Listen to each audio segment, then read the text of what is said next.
Kevin Stefanski may still have the headset, but Shedeur Sanders already has part of a locker room. Tensions boiled over after Stefanski dismissed Sanders in favor of Dillon Gabriel, sparking whispers among players and concern from staff. According to insiders, it's more than a debate over depth charts. It's a rift that's creating factions within the team.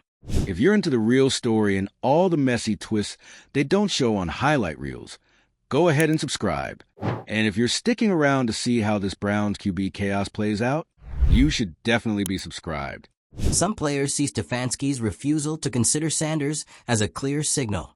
Politics, not performance, is driving decisions. The stakes now stretch far beyond the quarterback position. Cleveland's locker room chemistry is unraveling, and the coaching staff's credibility is being questioned from inside and out. As Jimmy Haslam stands behind Sanders and fan frustration grows louder, every internal conversation becomes a reflection of the broader instability, and the Browns risk watching their season and their identity fall apart from within. The Cleveland Browns aren't just dealing with a quarterback controversy. They're in the middle of an identity crisis that's threatening to tear the entire organization apart. And it all came to a head when Jimmy Haslam exploded on Kevin Stefanski for trying to trade Shedeur Sanders. Yes, that's Shedeur Sanders. The rookie quarterback with elite accuracy, a calm pocket presence, and leadership traits that insiders Mary Kay Kitt have already labeled as NFL ready. The one who's shown by all measurable signs that he's not only prepared to compete, but may very well be the future of this franchise. But instead of being embraced by the coaching staff, Sanders has been shoved to the sidelines. And the decision wasn't just based on strategy. It looked political. It looked personal. It looked like a head coach so wrapped up in protecting his own system that he couldn't see the talent sitting right in front of him.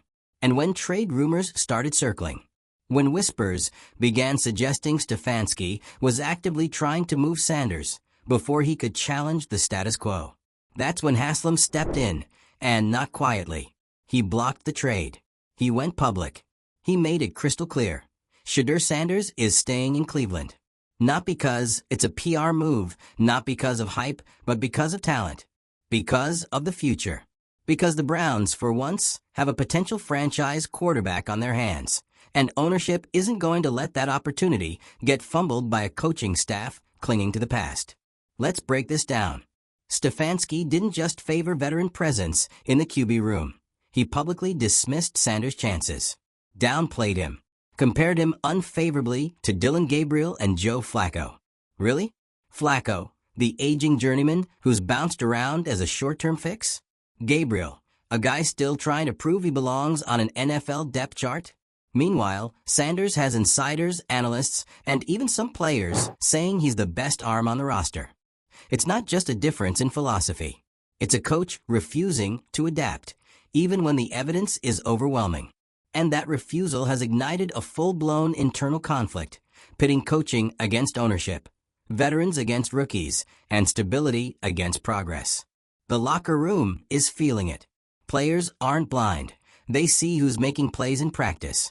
They hear who's taking reps, who's being left out, and they're starting to take sides. Some have quietly rallied around Sanders, not just because of his talent, but because of what he represents, a shot at real change. Others have gone quiet, not wanting to get caught in the crossfire. But the tension is there. The silence says enough. And it's not just inside the building. Fans have had enough. Analysts are dragging Stefanski's decisions on air. Former players are calling him out. There's no defense for burying a talent like Sanders, especially when your offense is sputtering and your chosen starters aren't producing. This isn't about experience anymore. It's about pride. It's about control. It's about a coach so determined to protect his system that he's risking the one thing Cleveland's been chasing for years: stability at quarterback. The absurd part? Sanders isn't even causing problems. He's not storming out of meetings. He's not making headlines for the wrong reasons. He's showing up. He's putting in work. He's being patient. And that's what makes it even more frustrating for fans. He's doing everything right and still being sidelined. Meanwhile, the one guy willing to speak up for him publicly is the owner.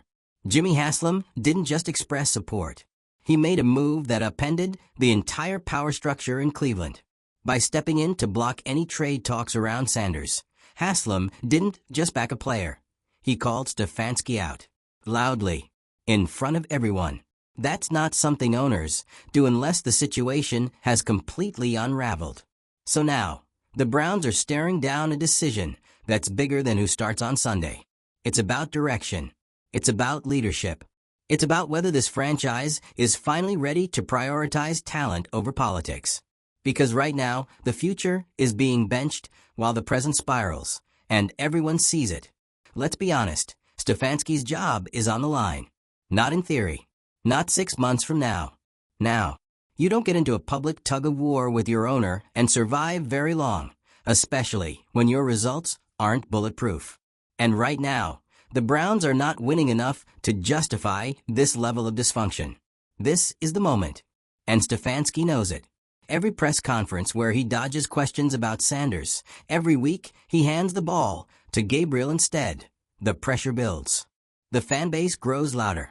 The media sharpens the knives. And the locker room watches in silence, waiting to see who this organization really believes in. It's not just about one rookie quarterback. It's about trust. About credibility, about whether this coaching staff can be trusted to develop talent, or whether it's too focused on preserving its own authority to see what's right in front of them. If Stefanski continues down this path, there's no scenario where he comes out clean. Because if he finally plays Sanders and the rookie thrives, it exposes everything. It proves the fans, the analysts, the players, Haslam, were right, and Stefanski was the one standing in the way. And if Sanders doesn't play, and the Browns keep losing, then he's the guy who torched the season for the sake of ego. Either way, he loses the narrative. And in a league that lives and dies by the narrative, that's fatal. The most tragic part of all this is that it didn't have to be this way. There could have been a transition plan, a quarterback competition, a fair evaluation process. But there wasn't. There was dismissal. There was avoidance. And now there's a crisis. Shedeur Sanders didn't ask for this drama, but he's at the center of it because he's that good. And people are tired of watching talent go to waste. Tired of watching organizations make the same mistakes year after year, decade after decade. Cleveland has a choice to make. It can cling to hierarchy, to a coach whose system is cracking under pressure. Or it can bet on the future. Bet on the guy who's proven himself every step of the way and is waiting, ready, to lead. This moment will define more than a season. It'll define how this team is built moving forward. Whether it leans into progress or falls back into old habits. Whether leadership listens or doubles down. Whether Shedeur gets his shot or becomes the next name on a long list of missed opportunities. So what do you think? Should Stefanski be out if he won't start Sanders? Was Haslam right to step in? And is this the moment Cleveland finally chooses the future over fear? Drop your thoughts in the comments. Like this video if you're done watching politics win over talent. Share it if you think Shedeur Sanders needs a shot. And make sure to subscribe. Because in Cleveland, the quarterback controversy is just getting started. And now, with everything unraveling in real time, the Browns aren't just dealing with a quarterback debate. They're living in the middle of a franchise meltdown that started in the film room, exploded in the press, and is now pulsing through every inch of the organization. Let's be crystal clear. Kevin Stefanski didn't just mishandle a quarterback situation. He turned it into a battle of control, and now he's losing that battle, spectacularly. Because here's what you don't do when you've got a talented rookie on the roster. One praised for his elite accuracy, sharp decision-making, and command under pressure. You don't compare him unfavorably to Joe Flacco and Dylan Gabriel. You don't act like he's not even in the conversation. And you definitely don't try to trade him before he's had a real shot. But that's exactly what Stefanski did. And once Jimmy Haslam caught wind of those trade rumors, he didn't ask questions. He acted. Fast. Aggressive. Loud. The trade talks? Shut down. Public support for Shedeur? Immediately on the record. It was a power move, plain and simple. One that drew a line in the sand, put the coach on notice, and told everyone watching, including the locker room, that Shedeur Sanders is not a backup project. He's the future. And that's where this goes from a personnel decision to an organizational crisis. Because when your owner has to override your coach just to protect the most promising player on the team, that's not a disagreement. That's a breakdown in leadership. That's a fracture at the core. You want to talk about dysfunction? This is it. It's not even about whether Sanders starts next week. It's about whether the people running this team are even on the same page anymore. Because Stefanski's actions made one thing painfully obvious. He's more committed to protecting his system than building around actual talent. And that system? It's not producing. Not enough to justify burning bridges with your boss. Not enough to justify pushing out a player like Shedeur Sanders, who by all accounts has outperformed his peers in practice and has the support of the fans, insiders, and multiple voices within the organization. Now let's talk about the locker room. That room is split, and everyone knows it. Some players are backing Sanders quietly, others staying out of it completely. But the energy is off. When there's a clear rift between coaching and ownership, and players are being forced to read between the lines every week to figure out who's really calling the shots, you lose the cohesion that makes a team. Morale dips. Trust erodes. And it's all because one man refuses to budge. The saddest part? Sanders isn't even causing a problem. He's done nothing but stay professional, work hard, and stay prepared. He hasn't complained. He hasn't made it about himself. He's just waiting, watching, staying ready. And that's what makes it all sting even more. The guy Stefanski is actively sidelining has been nothing but poised. It's not about immaturity. It's not about attitude. It's about control. Because if Shedeur succeeds, if he steps in and lights it up, that makes Stefanski look like the guy who nearly traded away the franchise quarterback to protect an outdated playbook. And that is the real threat, not Sanders' performance, his potential to expose everything that's broken with the current regime. That's why this isn't just a story about football. It's about leadership, about vision, about who gets to shape the identity of a franchise that's been clawing its way out of irrelevance for decades. And let's not pretend this is just a blip. This moment will stick. This decision, this refusal to adapt, will define Kevin Stefanski's time in Cleveland. Because when you draw a line in the sand and the whole league sees it, you don't get to walk it back quietly. The cameras are rolling now. Every game, every snap, every post-game comment. You can feel it. Every move is under scrutiny. Photos, and the longer Shedeur sits, the louder the questions get. Why isn't he getting reps? Why is Gabriel still starting? Why hasn't Stefanski been held accountable? And worst of all, what if this is just history repeating itself? Because Browns fans know this feeling too well. The disappointment, the wasted potential, the power struggles that derail seasons. They've watched the same cycle play out for years. A spark of hope, followed by poor decision-making, internal chaos, and a return to square one. But this time feels different. Not because the dysfunction is new, but because the solution is right there, and being ignored anyway. There's no, maybe he's not ready. There's no, he needs time. Every credible analyst has said the same thing. Shedeur Sanders is ready now. Mary Kay Kitt didn't hedge. She praised his accuracy, his adaptability, his presence. This isn't a raw rookie we're talking about. This is a quarterback who has earned his shot.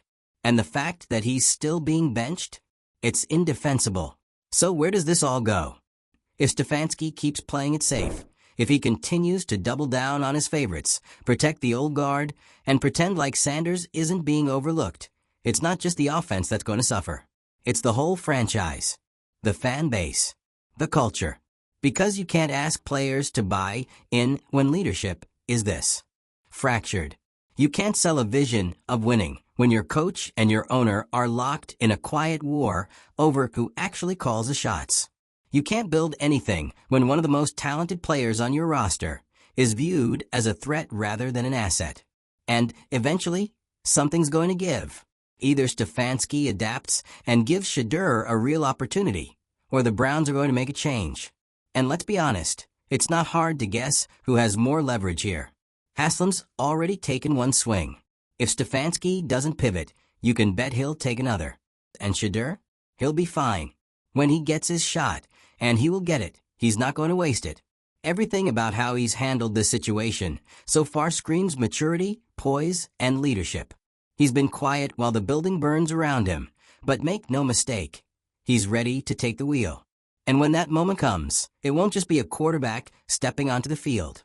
It'll be a franchise finally choosing the future over fear. It'll be the Browns deciding, once and for all, that talent comes before ego. That winning matters more than protecting someone's system. So the only question now is, how long is Cleveland willing to wait? Because this story has already hit the tipping point. The noise won't die down. The fan base won't forget. The narrative is written. And every week Sanders doesn't play, the pressure grows. Stefanski can either recognize what everyone else already sees, or he can be remembered as the coach who benched the future and lost the present. You decide. The Cleveland Browns are on the edge of something, a breakthrough or a breakdown. And every day that Shedeur Sanders stands on the sideline while Kevin Stefanski clings to his version of control, that line gets thinner. Let's not act like this is just about football anymore. This is about pride, power, and the kind of slow-burn mutiny that only happens when leadership refuses to acknowledge reality. Because if we're being honest, the locker room's already made its choice. Sure, they're not saying it into microphones. They're not tweeting cryptic messages or throwing helmets. But the vibe is clear when players are whispering, when assistants are side-eyeing practice rotations, when your veterans are tiptoeing around quarterback questions. That's not unity. That's fracture. And what's wild is how unnecessary it all is. Shedeur Sanders didn't come into Cleveland demanding the crown. He didn't strut in like a star or create division. All he's done is show up, perform, and quietly outwork people. That's what makes this whole saga feel so avoidable, because this wasn't some drama-prone rookie stirring the pot. This was a coach who chose to make it messy. The decision to elevate Dylan Gabriel and Joe Flacco over Sanders wasn't just a vote of confidence in experience. It was a denial of everything Shedeur had already proven. It wasn't just conservative, it was dismissive. And when Stefanski doubled down, publicly downplayed Sanders' chances, compared him unfavorably to guys who've either peaked or haven't shown much upside, that didn't come off like a calculated decision. It looked like personal bias. Like fear. Fear of being wrong. Fear of losing control. Fear that Sanders might be too good and prove how outdated Stefanski's approach has become. That's why Jimmy Haslam stepped in. This wasn't a casual chat between owner and coach. This was a shutdown. A hard no. A direct, undeniable message. Sanders stays. Period. Haslam isn't exactly known for patience. So when he puts his weight behind a player like this, publicly, firmly, and in direct opposition to his head coach, you better believe the situation is critical.